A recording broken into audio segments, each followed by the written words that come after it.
ASBL వారి శ్రీరామనవమి కళ్యాణ మహోత్సవం సింగర్ సునీత గారి మధురగానంతో మార్చి 27 సాయంత్రం 5:30కు బుక్ మై షోలో మీ ఉచిత పాస్ ఇప్పుడే బుక్ చేసుకోండి.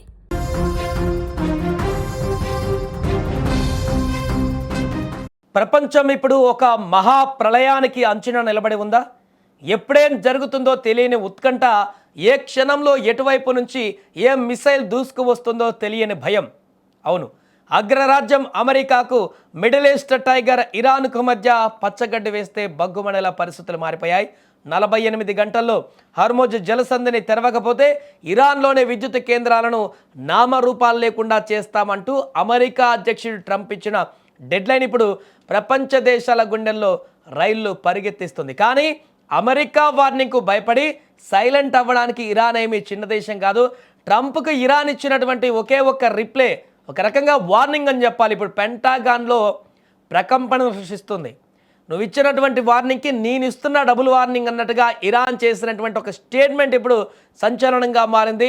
నీకు దమ్ముంటే ఆ పని చేయి, మా పవర్ ప్లాంట్ల మీద ఒక్క బాంబు పడ్డా ఆ తర్వాత మేము చేసే పనికి మొత్తం ప్రపంచమే అంధకారంలోకి వెళ్ళిపోతుంది.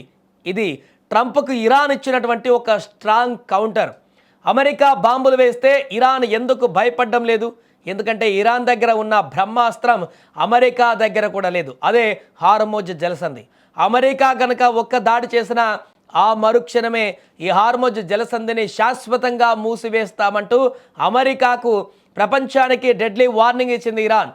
ఇక్కడ ఇరాన్ వేసిన మాస్టర్ మైండ్ ప్లాన్కు అగ్రరాజ్యం మైండ్ బ్లాక్ అయిపోయింది. ఇప్పుడు అసలు ఈ హార్మోజ్ జలసంధిని మూసేస్తే ప్రపంచం ఎందుకు అంధకారంలోకి వెళ్తుంది?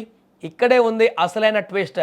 ఈ భూమండలం మీద ఉత్పత్తి అయ్యేటువంటి ముడి చమురులు దాదాపు 30% ఈ జలసంధి గుండానే రవాణా అవుతుంది. ప్రపంచానికి పెట్రోల్, డీజిల్, గ్యాస్ సరఫరా చేసే అతి ముఖ్యమైనటువంటి నాడి ఇది. ఇరాన్ చెప్పినట్లు దీన్ని పర్మనెంట్గా క్లోజ్ చేస్తే ప్రపంచవ్యాప్తంగా చమురు సరఫరా ఆగిపోతుంది. వాహనాలు రోడ్ల మీదే ఎక్కడికెక్కడ ఆగిపోతాయి, ఫ్యాక్టరీలు మూతపడతాయి.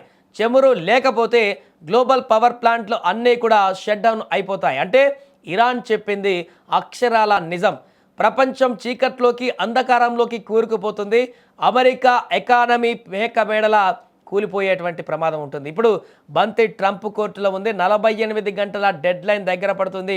ట్రంప్ తన ఎగోకి పోయి దాడికి దిగితే ఇరాన్ దగ్గర ఉన్నటువంటి వేలాది బాలిస్టిక్ క్షిపణులు మిడిల్ ఈస్ట్లోని అమెరికా స్థావరాల మీద వర్షంలా కురుస్తాయి. ఇజ్రాయెల్, సౌదీ అరేబియా లాంటి అమెరికా మిత్ర దేశాలు మంటల్లో కాలిపోతాయి. ఇక ఒకవేళ అమెరికా వెనక్కి తగ్గితే ఇరాన్ ముందు అగ్రరాజ్యం తల వంచినట్లు అవుతుంది. రెండు వైపులా పదునైన కత్తులు ఎదురు చూస్తున్నాయి.